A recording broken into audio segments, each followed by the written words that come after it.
Hello, heroes. Welcome to the My Hero Academia After Show. Oh my goodness, these episodes are getting intense. We finally had that death, sort of. We also have a very special guest, so stay tuned. I'm Maria Menounos, and you're tuned in to AfterBuzz TV, the ESPN of TV talk. Now, let the buzz begin. What's up? Welcome to the My Hero Academia After Show. We're talking episodes 10, 11, 12, otherwise 73, 74, and 75. Thank you so much for joining us. Hello, 2020. We're kicking it off, right? Full panel. My name is Kari Lane. So happy to have everybody here. Go down the line. Hey everyone, pro hero Veronica Valencia here. What's up, guys? It's Jamie Gray. Hey guys, pro hero Ollie Drennan here. And we got a legit pro hero. We got the one, the only Rico Fajardo in the studio, sort of. Yay! What's up, everybody? How's it going? Going good. Glad to have so you. surreal.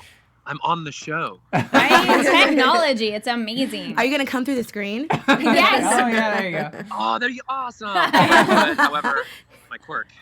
It's all right. It's fine. You know. I know. You're having some issues with your quirk right now, yeah. Too soon? So Sorry. sad. Hopefully not forever. All the feels, Hopefully, yes. So if you are watching live, welcome. Please join us in the chat. And if you're watching later, please comment down below. So what did we think real quick of these episodes? It gets intense. We get essentially a quirk death.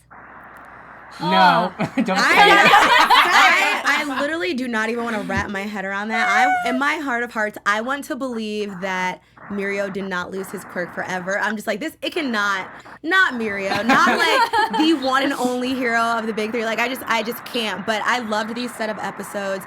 Super action-packed. I loved getting to know Mirio more. Like, seeing how he gave his all. Honestly, I had more feels for his scenes than Red Riot. Only because we already saw Red Riot like twice. Like, we get it, okay? If you gave your all. But Mirio, I was like, please don't let this be in vain. And that's exactly like the whole reason that they went to go save Aerie. They didn't want it to be in vain. And Aerie, girl, I wanted to take her by the horn gently and see if you don't trick your ass back here. Because literally all that work, someone just lost, quote, lost, because I literally don't want to believe that he lost his quirk. But Mirio, quote, lost his quirk for you. And then also, last but not least, Night Eye. Yo, I have a soft spot for Night Eye now. I like that we're really seeing his character develop and we're getting to know his character and just see how vulnerable he is. Like, I feel for him and he needs love. And I'm here to give him that love. Ollie. How do you follow that? I know, how do you follow that? I know, it's really, I'm a super fan of the show, so watching it week by week, that's what I usually typically do, and it just kills me each and every single week because of these dramatic cliffhangers that they have. And the show just does an amazing job of getting to know these characters, but then automatically the cliffhanger comes up, and it's like, great, I have to wait a whole another week for this amazing show that I'm in love with. But yeah, super excited to talk about it. Veronica. I mean, everything was great about it. These were very powerful episodes, very big episodes, and I personally feel, and Rico, feel free to chime in, I don't know if you've heard this, but I feel like there are a few scenes in My Hero that people will never stop talking about them. One of them I feel is the All Might and All for One fight. Some of them is a sports festival, and I feel like the battle with Overhaul and Mirio is going to be like a top 3 for many, many fans. Yeah. Wait, sorry. Are you guys looking at me? I'm having a hard time hearing you. Sorry. Yes. I'm great. So how were like these a ton of episodes dogs for you? And like just amazing things happening here Oh, in no. Dallas tonight. Can you hit me with that again? Did you ask a question? Oh, I just said that I think that the Mirio and Overhaul fight is definitely going to be a top 3 scene in the series for a lot of fans. And I don't know if they've reached out to you on social media telling you that. Well, I mean, I read the manga forever ago. So, like, I kind of saw this thing coming from, far off. And I could just tell. I've watched a lot of anime, guys. Long time. And when I saw that panel come up, the Chisaki Mirio fight, I knew that we were in for it. I said very, very kind of confidently to a lot of my pals, I'm like, we're going to make some anime history, friends, with this fight, because it's I don't know, it's heartbreak, but it's also like really hard to do. Yeah. It breaks your heart, but it also fills it back up. I still hope it's not true. Like, and part of me is like, it's too much. It's too heavy. Okay. Yeah, Hypothetical but question. I know. I get a lot of people who are kind of heartbroken and coming up to me. A lot of fans that are saying, isn't it sad? Isn't it really just horrible? And I can't help but feel like it's not. It's not, because Aries okay. I mean, that's the point of it, right? Anyway, not to be like too sappy about it, True. but No. Well, a hypothetical question. We're in theory, Muriel does not know that those bullets are those kind of bullets. Because if he did, wouldn't it solve everyone's problems if Aerie gets that, and then her quirk that's such a problem in a way could be like taken out and not die? I don't know though. I don't know though, because it's her DNA, right? So like if you're shooting her quirk destroying ability into a quirk destroying, or a bullet into a quirk, you know what I mean? I think it just doesn't do anything. But also, I'm like, I would have let it hit her. Like, oh my gosh, okay, take it out, and then grab her, But You would just he didn't do that. I was just like, you can't do that. But honestly, it would have probably bounced off of the horn on her head. Oh, God. I have That's a really possible. good prediction about Aerie, but I'll save that for later. But was it ever confirmed that we know her confirmed quirk? Like, what is her confirmed quirk? That, like, I feel like there's something that we're clearly missing with Aerie. I don't think we know yet. Exactly. So that's why I think that there's no way that Muriel has lost his quirk. And I think Aerie has something to do with that. Yes. Please I've got a theory about it. I think that we've been dealing a lot with, whenever you see a comic introduce someone that can do, time manipulation, it always changes everything, right? It's like, Thanos and the snap. Oh, why don't we just go back in time and fix that? Anytime you bring in a conceit of someone who can manipulate time, it changes a lot. But, however, I will say this with Aerie. She is a cute little button, and I think that if she's able to manipulate time, there has to be some kind of equivalent exchange. So maybe, just maybe, when she uses her ability to, revert someone's state, that is actually time manipulation. And maybe, just maybe, it might, age her. So we might have a grown-up Aerie with full bloom succubus horns. You know what I mean? That can then do amazing stuff. That's very like Yu Yu Hakusho, Full Metal Alchemist there. Equivalent exchange, and then someone turns into an older, Okay. I could see that. That's a great Veronica. theory. Wait, that's a theory or that's a fact? That's his theory. No, that's out of the brain of old Rico here. Well, I was wondering that too, because we don't know for sure. How do they know it's permanent? Because unless you have till the end of that person's life, how do you know it's permanent? What if it just wears off in 30 years or something? You don't, I mean, that sucks, but it's not like they're dead yet. Yeah. There's Muriel. I remember him from back in the day. All right. Real quick, let's go over episode 10. We covered a little bit. We have our temp squad, Red Riot, and Fat Gum, which Fat Gum, we get when he does the immense, speaking of kind of essentially equivalent exchange, he loses all that energy and becomes small. And that was crazy. Where did that happen? I loved it too. I thought it was great. It's the thing about he it looks is, so different. I tell that. Oh, so I'm about to go. I don't know if they heard this. We were talking about this earlier. I'm about to go work out with some friends here late at night here on the SMU track with my buddies. And whenever they're like, "Oh, we should," they were joking around, "I'm gonna go have a big old meal right beforehand," and I'm like, "Good, because you need that energy. That's potential energy you have in your belly, my friend. And if you're anything like Fat Gum, you can just expend it right away and have rippled abs in 2 seconds." I know, that's also a good quirk to have. It's he uses it as a shield, but then he can shed it, I guess, whenever he needs to. Right? No body shaming there. And his hair too. I was like, he has the cap on, so we didn't know he had this nice blonde locks. Yeah. Nutty Professor. I was gonna say something about him looks very Saiyan-esque. Saiyan? Saiyan-esque. Jamie, calm down. She's like, hey. Jamie's getting turned on.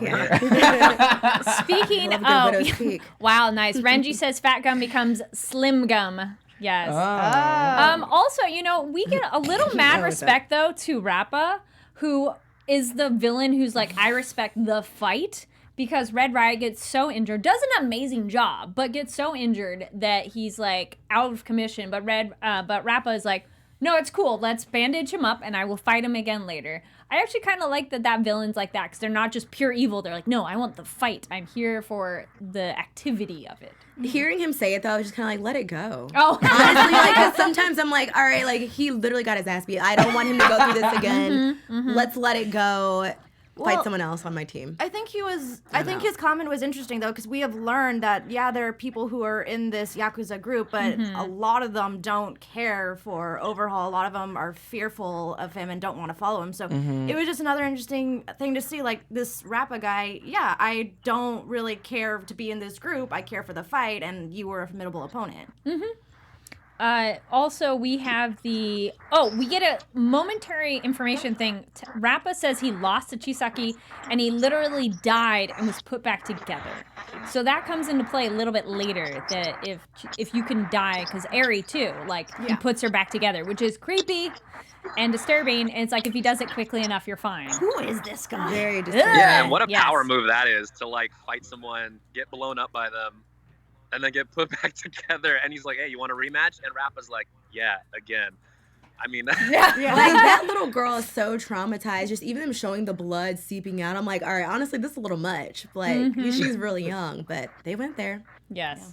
Yeah. Also, we get a little bit more with Rock Lock, which was great to see his power of, like, stopping the hallways when they're kind of wobbling and everything.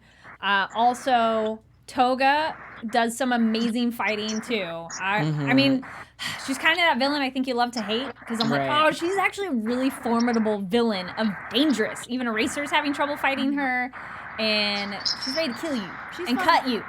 Yeah, I like Have you guys her talked about character. And also the Night Eye's yeah. abs yet? Oh my gosh! You guys, when I wanna saw make sure Night Eye, I that was like, you're I giving need someone due who's credit to my senpai, my sensei's abs, Yes. because everyone thinks he's just a bookish lad, but he does his sit-ups. Even I'm like, oh, his shirt happens to be open, and he's like, it's cool. even my hero needs to throw in Congratulations. some fan service. Yes. Yes. Someone with washboard abs needs to do it. Do some Yes. strips of hair color and then wear the glasses and do the pose. You gotta pose like this. Yes. Yeah. Yeah. With the shine of the glasses. Yes, Yes, yes, yeah. yes. Figure something out with that. Yeah, Night Eye's been this character that has evolved as for us experience it, because at the beginning you just think he's kind of standoffish, but then it's like, oh no, he like will risk his life. He opened up so much in these series of episodes, and that's why he's becoming more of a favorite. Like, and it's crazy. A lot of my favorites used to be the students, oh my gosh, how am I forgetting? Any of Bakugo. And Any of them. yeah, most of them. There's so many names, but I was just like, they used to be my favorites. We're not seeing them as much anymore. No, And yeah. Night Eye, he was just so vulnerable to where like I really felt bad for him, and I want him to be happy at the end of the day. Right? But the fact that he even knew, he was like, I saw us being killed and Eri was going to be safe, and I'm like, why didn't you say that before? You didn't say that before, so did you lie? Like. He never wants anyone to be influenced by what he sees. Yeah. Well, clearly he did, because he lied. He said, oh, yeah, everything's going to be fine. And then when he's sitting there and Aries coming back, he's like, oh, yeah, we can't save Eri anymore because I saw that you and I were both going to die. So which is it, Night Eye? I Just think saying. I think knowing that can definitely bring down someone's morale, and maybe even Midoriya, because he cares so much about everyone.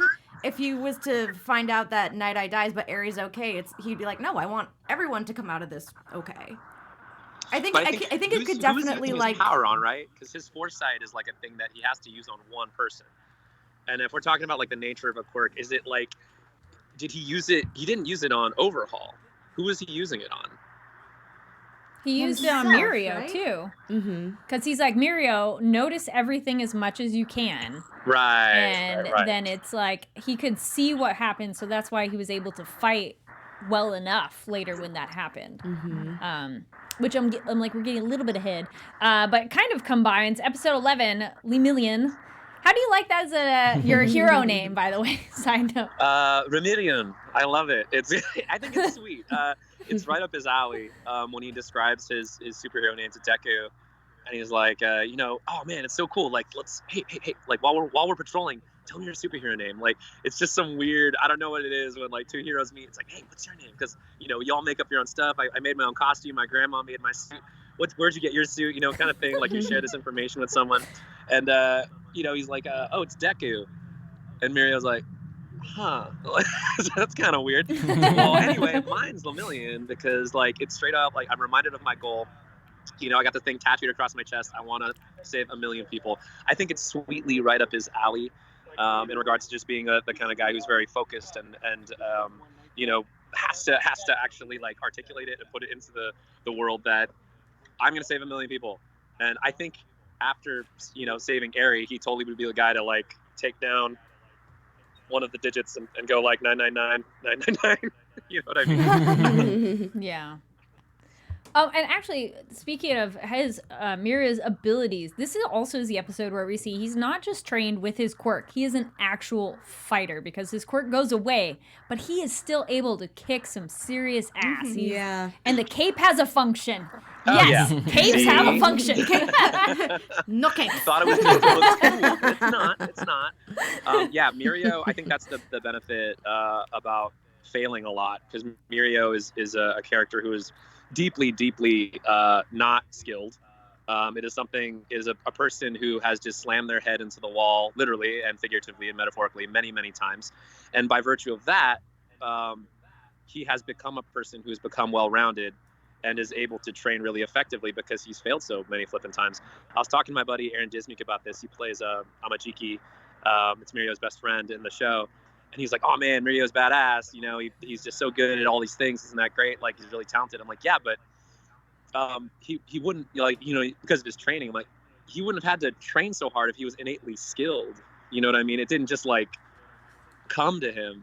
And I think because of that, it also gave him the grit and sort of stamina to endure losing his quirk. Because to be honest with you, I mean, that's only just one facet of him. So I think it kind of answers that question that Midoriya asks at the top of the whole show, where he says, even though I don't have a quirk, Mom, can I still be a hero? And Mirio's like, yeah. Aww. You know what I mean?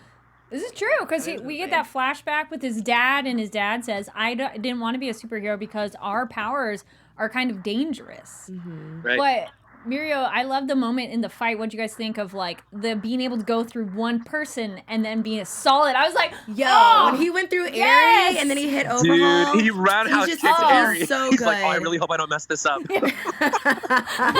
I think I would have messed it up. Like, sorry. Oh no. We'll put you back together. Yeah. But even the villains he fights are like, okay, we underestimated him. And he's really just good. so, like, he stood up to Overhaul. I was just so proud of him, Yeah. I think they a lot of definitely people underestimate him.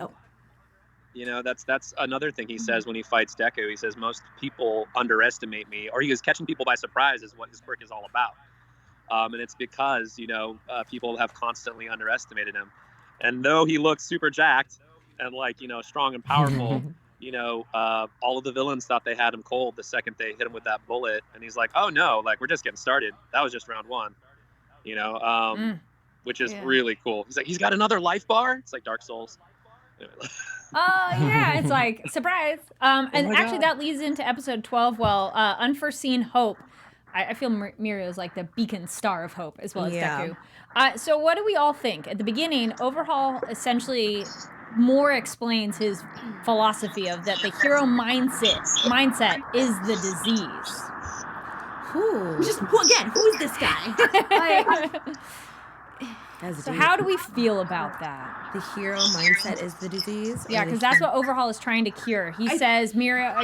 I think it's more so like living up to expectations of being a hero. And it's kind of like you have to be perfect. And I think it's impossible to be perfect. And that's why when you're constantly thinking of, I have to do this, I have to live up to these expectations, you're not going to be able to do that successfully because you're not thinking of all the other qualities that you have to also overcome. So it's just kind of like, don't, like, kind of, I don't know, just, it's like, you have to be realistic with who you are, and perfect isn't possible, I think. And, I don't know, I'm just throwing that out there. Sure. Well, I think it also may have something to do with the fact that I feel a lot of heroes aren't selfish, and maybe Overhaul is kind of a normal person who maybe has selfish instincts or like, wants to do stuff for himself. But when you're a hero, you have to be selfless. You always have to think about others. And maybe he's just like, that's a really weird way to think for him. And it was, I think it actually was seen in this episode where we find out Rocklock has a family. And I don't know why that was like, I don't know why that was super surprising to me. Maybe kind of, again, going in the realm of like, wanting to find love and have a family can be selfish. And that's also very risky and scary because you don't know how they will be affected by, being a hero and stuff like that. Yeah, but then that's also not selfish because then you have kids and like you supporting your kids, your wife, whatever, your family. It's like that's not necessarily selfish. It can be seen as selfish, but it's also you're selfless because you're supporting your family. Exactly. So there's like you see both like it's arguments. A balance. Like, yeah, it's exactly. definitely a balance. I feel like family and community is such a big part of this show. With Overhaul, I'm really captivated by Overhaul. Actually, Kellen Goff is in town. We just did an escape room the other night, so it's really fun when Miriam and Overhaul we'll all just hang out together. But anyway, Overhaul, we won, by the way. We escaped. He just deconstructed everything, and I just great. No, but like right. He's an interesting cat because when he talks to his boss, the Yakuza boss, and he's like, we're in decline, everything's not working. We're kind of falling into obscurity, which to Overhaul is like, I can imagine, is it Uraka who she goes to UA just to like, everyone's talking about these huge goals to be #1 hero or save as many people or blah, blah, blah, famous. And she's like, listen, I'm just trying to get a paycheck and feed my family. Like, those kind of moments in this show remind me that in a world full of people who have abilities, at the end of the day, we still have people close to us, and we still have very simple desires sometimes, but aren't any less noble, So yeah, I think for Overhaul to say, I want to just get rid of all these quirks. Of course, I imagine with him, with his sort of totalitarian view, he'd be like, "What? Everyone's quirks except for mine, because I want to make sure that all the quirks are taken care of." I doubt that he would be the one guy to like erase his quirk at the end, but. Yeah, I don't know. I think there's something really. We were talking about. You said like trying to bring everyone back to zero, but then there's that idea of like all for one and passing on an ability. I'm sorry, one for all. That was a faux pas. My apologies. Just making sure people are listening. Yeah. Yeah. But passing on your power. You know what I mean? Taking care of people. And even in his own way, I think Overhaul feels like he's taking care of his family, and that's why the Shihasaikai are willing to die for him, So I was going to say, lighter and dark note, we learn his daughter is not his daughter, which I was like, yes, we knew Ari was not his daughter. I don't know if I ever fully believed Ari was his daughter. They don't look alike. I don't see it.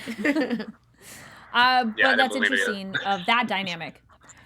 But we have seen how much Overhaul has mentally and emotionally abused her, that she thinks, oh yes, I'll go back and it'll be fine. And I'm with you, Jamie. I was like, girl, no, stop. Yeah, but she's so young. I honestly believe that she is probably stronger than him, and maybe there was an instance, whatever, it's just a weird theory, that she showed her strength, that she was stronger than him, and then maybe she felt like she did something wrong. He did what he could to control her. I don't know. We'll find out, I'm sure. But yeah, that whole scene though, because people are talking about it in the chat, breakups and dragon videos, where they're in the hallway, Mirio and Ari, and like I was like, this girl is so traumatized because the way he's crawling on that floor.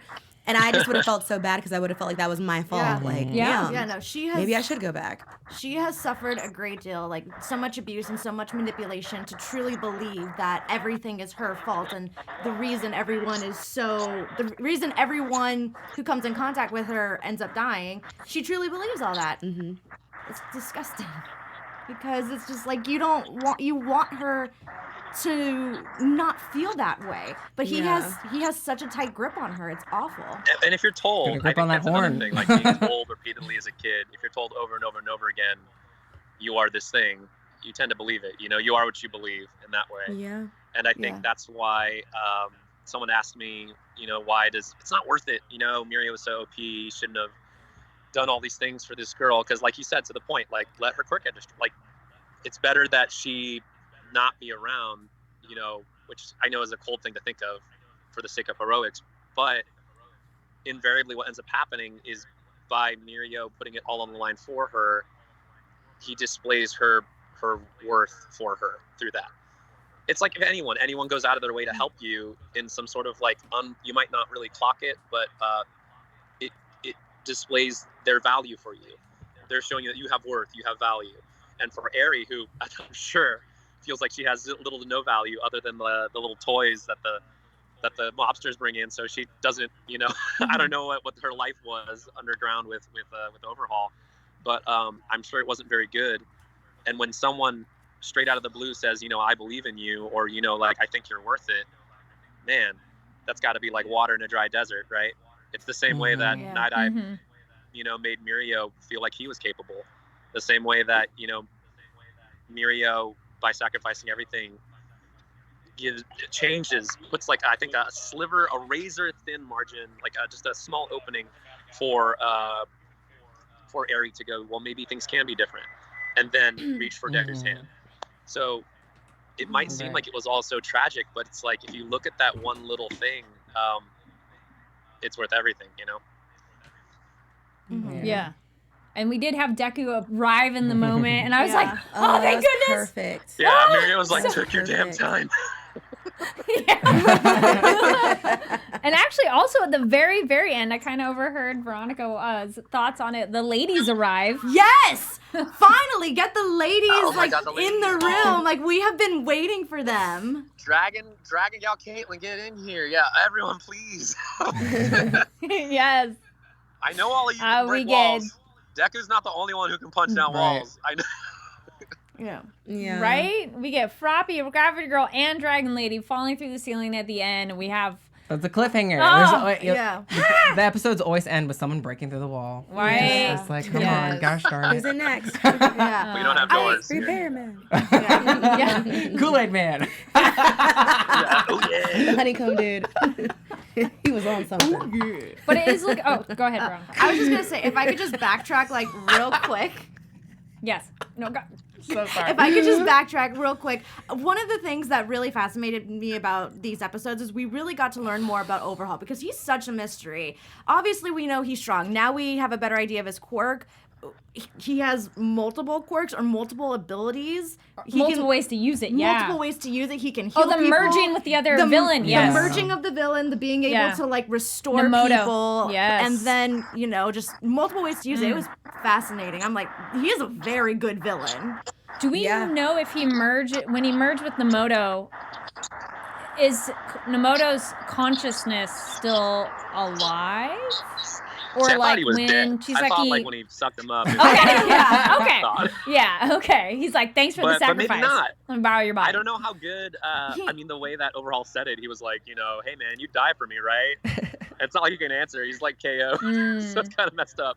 But I feel like when he reached down and put his hand on him, I was like, oh yeah, he's definitely gonna do bad things right now. That's a bad touch. Oh yeah. That was very gnarly, that like morphine. And That was not a DNA digivolve. No. No, that was not. That was pretty gnarly. Rico, any other final thoughts you'd like to add on so far your experience working on the show, your character, or anything else you'd like to share, or projects you're working on? I mean, there's always stuff. There's always things that are in the pipe. A lot of different, video games and other shows and stuff. But I will just share this just because the episode just came out and I've been getting so much love for it.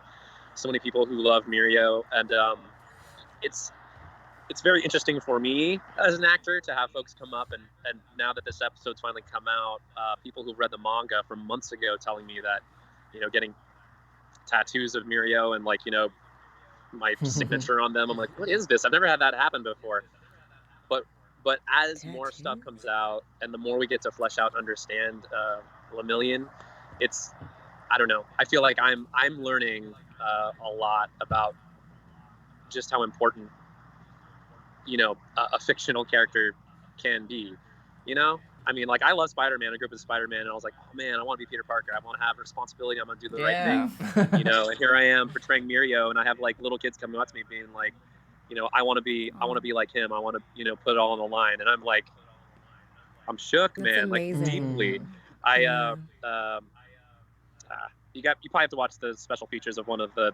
I'm not plugging the DVD, by the way, but Justin Cook and I did a behind the scenes. Shameless plug. Talked about this I did CPR on this gal, little girl, 3-year-old, I'm sorry, early September, because she almost drowned, and we brought her back, and it was life-changing. I've never had anything like that happen to me. And again, that like razor thin sort of thing that should I go in there? Should I try and help? Should I not? This person seems like this little girl, I honestly thought she was dead. She was blue and not breathing, non-responsive. And after enough chest compressions and mouth to mouth, we brought her back.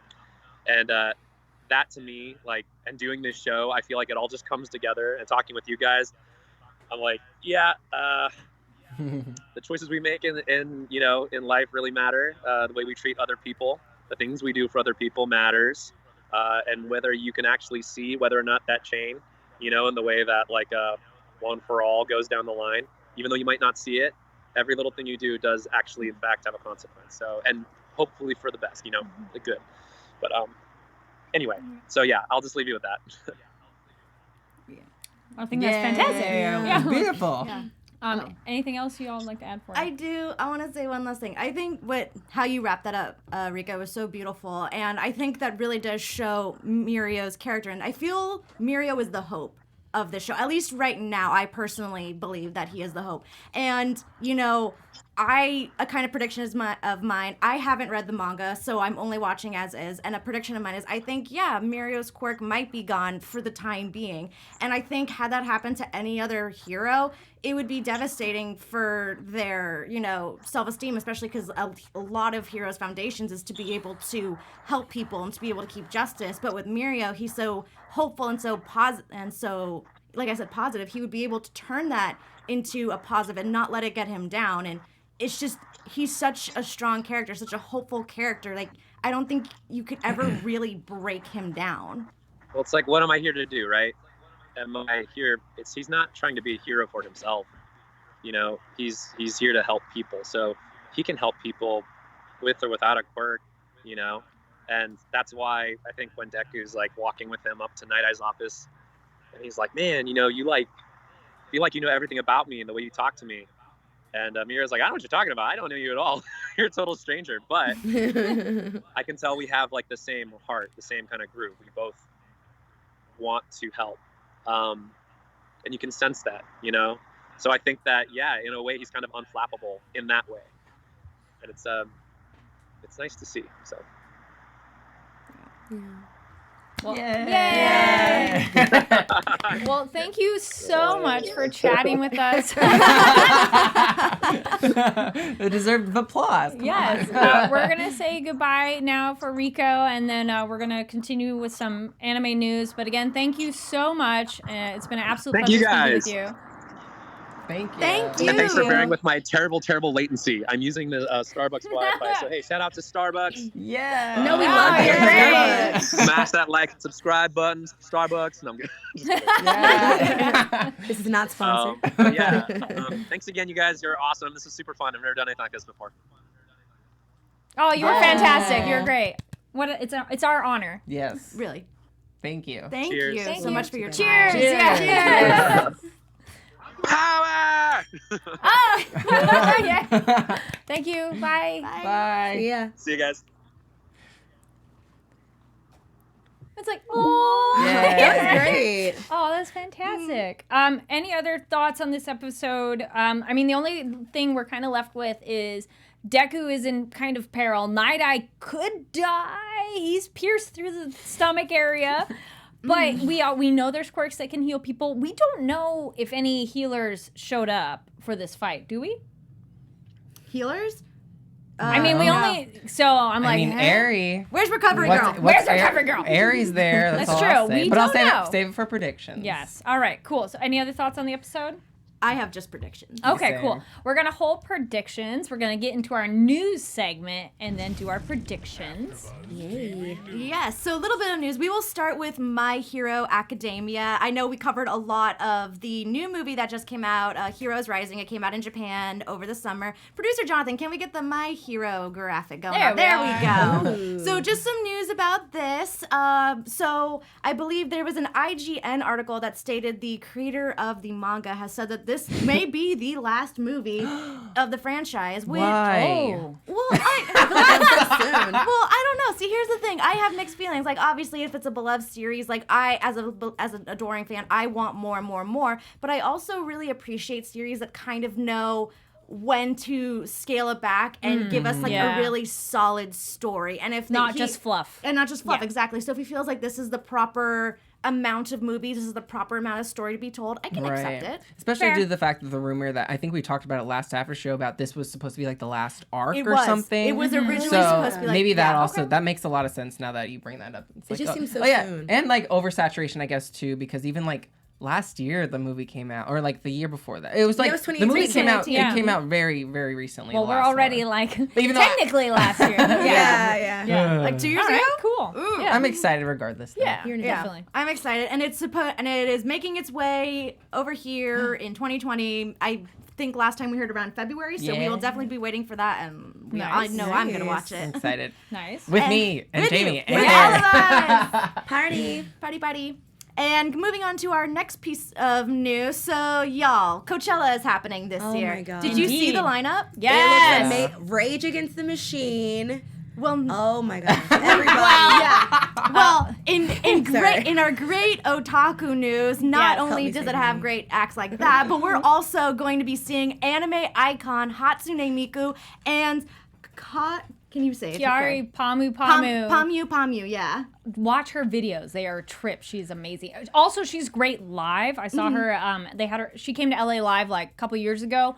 I can't imagine what she'll do for Coachella. Like, she has dancers. They have cool visuals. And just as a performer, she's fantastic. And then No, I just love that Coachella is giving light to like Asian artists. Yes. Bang And Bang is especially performing like too. last year when I went, they had Blackpink, which is like one of the biggest K-pop groups, and they killed it. And it was it's so cool because K-pop never goes, or like any J-pop even, they don't really go overseas too often. So it's great that Coachella is like giving opportunity for those artists. That is I know. I love seeing that. And I love seeing that through something like Coachella and the fact that they are bringing international artists in to perform. It's giving... I was like, a different kind of yeah. artist. And different kind of artists too, exactly. That is, What are they called? Projections? like holograms. Yeah. It's giving the opportunity to expand their fan base because I don't, like some people do not understand anime, and I don't think in any other circumstance other than something like Coachella would they maybe see acts like this. So it's great that they're getting more exposure. Or it's just so overwhelming, people don't know where to start. So this is a nice way to be like, hey, check it out. But there's always, and it's just always something for everyone. This is true. You know? Nice. Kim Petras. Someone help me save money for a ticket. I want to go so bad. I said I would never go again, but I'm like, oh, that's This a good lineup, a lot of good amazing. stuff. Let us know if you're Veronica. going to Coachella. Yeah. Hit us up. Was that it? That Yes, was all awesome. for news. Also, check out our Twitter at ABTV Anime. We also post announcements of DVD releases coming out and upcoming, like what seasons, what anime is coming out this now. I guess we're still winter season, but yes, check that out. And thank you. All right, let's do some predictions. And now, your AfterBuzz TV predictions. Jinkies.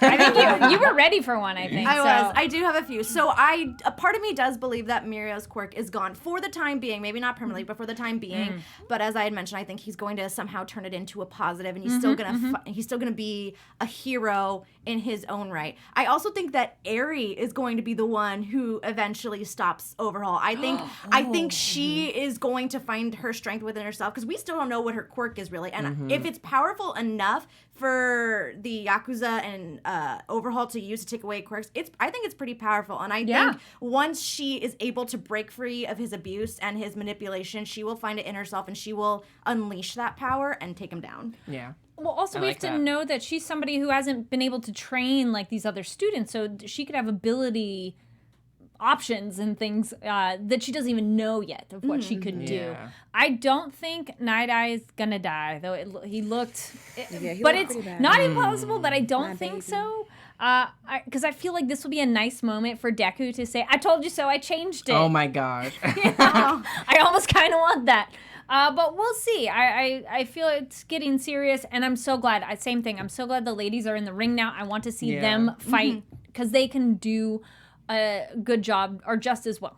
I mean, I definitely think that we're going to see more of Aerie and, you know, her development and her quirk development. So since Night Eye is, of course, he's going to need to recover, maybe this is far-fetched. Maybe him and All Might will kind of rekindle and have like, because I mean, they're both going to have to lay low for a little bit. Yeah. And maybe he's going to, of course, overhear that Night Eye has been doing all these things to help everybody out. Maybe he's going to talk to him about it. Maybe Gran Torino will step in. I don't know. But I just hope that they kind of reconcile or at least talk and see what happens from there. I really like that thought. Yeah. I hope so. Ollie. I think everything that's happened that's gone wrong, such as with Mirio, I think it had to happen in order to kind of like we were talking about, kind of like that, the break in Aerie for her, like her going back. I don't think that was a sign of weakness. I think she was actually going back to do something, as I would like to think. And I agree with you. I think she is going to be the one that takes down Overhaul, and she's going to do it like something. I think she's just capable of doing things completely unexpectedly. And I disagree. I think Night Eye's toast. Like, I think he's dead. Yeah. I think he has to die just because of his quirk. That's just a really bad quirk to live with, because I agree with just you, knowing Ollie. the next Yeah. step all the time, like he's a ticking time bomb, you know? And I think his death, it's not going to be in vain. I think it's going to mean something. Yes. You know, I don't want him to die, Yeah, but I yeah, think yeah. he has to, because of that quirk is just too... We thought someone was going to die. so. Seeing the future yeah. just kind of like disrupts fate, or it doesn't, you know, I think I like what Deku said in this episode. Yeah.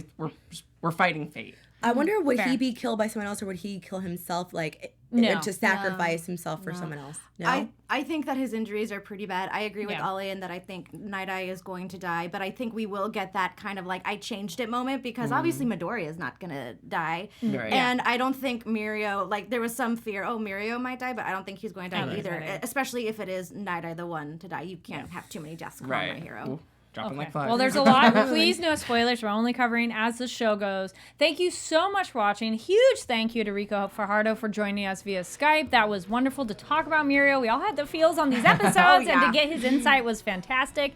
Thank you so much for watching, listening. Make sure to give the video a thumbs up on YouTube. Hit that subscribe button on iTunes. 5 stars. Let us know what you thought of the episode. And also leave comments down below. What did you think of this episode as well, and any other things that stood out to you? And Ollie, where can people find you online? Hey guys, you can find me, Ollie Drennan, at Instagram and Twitter at OllieJamer. And you can find me, Jamie Gray, on Twitter at It's Jamie Gray, or better yet, on Instagram at Jamie Gray, JaimiGray. You can find me, Veronica Valencia, on Twitter and Instagram at It's Me, Veronica_V. And my name's Kari Lane. You can find me online at Kari D Lane. That's KaridLane. Thank you so much for watching. We'll see you next time. Sayonara. Our founder, Keven Undergaro, and me, Maria Menounos, would like to thank you for tuning in to AfterBuzz TV. Remember, we're not just the first, we're the biggest in the world, and we're the only destination for all your favorite TV shows. Whatever you crave, we've got it. So go to AfterBuzzTV.com and check out our lineup. Buzz you later. The views expressed herein are those of the hosts only and do not necessarily reflect the views of AfterBuzz TV or its owners or principals.